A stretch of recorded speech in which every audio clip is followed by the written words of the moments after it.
Hello guys, welcome to Daily Current Affairs and Reason program from Team Enlight.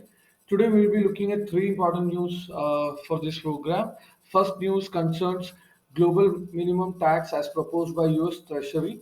We'll also discuss the Pillar 2 proposal, which is in sync with global minimum tax. In this context, we'll be discussing OECD and BEPS and Pillar 1 and 2 issues of BEPS. Okay. Then we'll be discussing the Model Tenancy Act, which was recently given approval by the cabinet and its key features. Then we'll be discussing UNGA, which has its president's election schedule. We'll be looking at the salient points of UNGA and UN Secretariat. Okay, so let's get moving. First topic that we are considering today is global minimum tax, which was suggested by US Treasury, and US is trying hard to get consensus into it. So when we discuss US Treasury's global minimum tax call, we should know that it is aligned with the Pillar 2 proposal of OECD. So for us to understand Pillar 2 proposal of OECD, we have to understand the BEPS program of OECD. BEPS refers to base erosion and profit shifting. OECD brought out a program to avoid BEPS. So what you have to understand is what is BEPS. BEPS is basically a phenomena whereby companies shift their profit from the base country to other low tax jurisdictions to avoid tax. This is mainly done by multinational companies, and to counter this, OECD came up with the BEPS program, which was implemented in the International Agreement of Multilateral Convention to implement tax treaty related measures, of which even India is a member.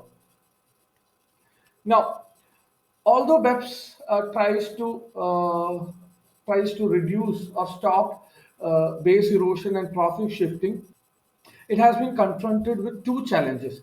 One is that certain countries have been lowering tax, especially for attracting investment, and the BEPS program makes it difficult for these countries. Also, the tax lowering of tax by one country leads to tax competition, whereby other countries are also forced to lower taxes. And the second major challenge here is various developing countries are wary if they will get to tax the big tech companies such as Facebook and Google, etc. So, because BEPS reduces profit shifting, these countries, being headquartered mostly in US, will transfer their profit mostly to US, and this might not help the developing countries get their due in taxation of the big tech companies. So these are the two challenges of BEPS program, and all the challenges of BEPS program have been conceptualized into two pillars of issues which are referred to as BEPS issues. And the first pillar is the issue of reallocation of taxing rights to all. This basically addresses the question of business presence and activities without physical presence. So it talks about taxing residual profit in the jurisdiction where revenue is sourced. For example, if a company is, although it's not based in India, is sourcing up a significant part of its revenue from India, then its residual profit, a part of its residual profit has to come to India. That is the basic idea, reallocation of taxing. The second pillar 2 is about stopping or reducing the shifting of profits to lower non tax jurisdictions, and it is referred to as global minimum taxation. And it is also important to note that even if some taxation is applied as per pillar 1, even then some of the MNCs might be under taxed. And even in those cases, pillar 2 will be applied, wherein there will be a global minimum tax rate applicable for MNCs. So these are the two pillars of OECD BEPS issues, and US right now is trying to promote global minimum tax for all the companies, all the multinational companies, which falls in the ambit of Pillar 2 of BEPS issues. Okay. In this context, you also have to know about the equalization levy in India. Equalization levy is basically also referred to as Google tax, is basically applicable to non-resident companies in India who have a significant chunk of revenue from India but are not otherwise taxed because their revenue is billed from some offshore center. So such firms are charged equalization levy, also called digital tax or Google tax. These are primarily aimed at firms such as Amazon, Google, etc. So this is also important from the prelims perspective. These are the key things from global minimum tax and uh, pillar 2 proposal that you have to know. Okay, moving on. Model Tenancy Act, which has been in news because Cabinet has approved Model Tenancy Act. See, why Model Act? What is a Model Act? See, tenancy, because it concerns land, comes within the state list. So it is up to the states to adopt any particular law regarding tenancy. That's why center comes up with a model law with model provisions wherein states can adopt a model tenancy act by a new legislation or by amending their existing legislation. Okay. What are the key provisions of Model Tenancy Act? Model Tenancy Act will apply prospectively, so it will not affect existing tenancy agreements. It suggests the creation of district rent authority in every district for regulating renting, and it also suggests that every tenancy must be only through a written agreement for all new tenancies. It also suggests the creation of rent courts and tribunals at the state level for effective and speedy dispute resolution concerning tenancy.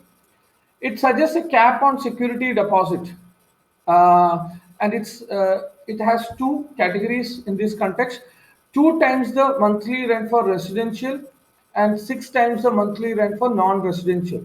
So these are the caps suggested. If the tenancy is not renewed as after the period specified in the agreement, it will deemed to have been renewed on a monthly basis for next 6 months, after which it is deemed as lapsed.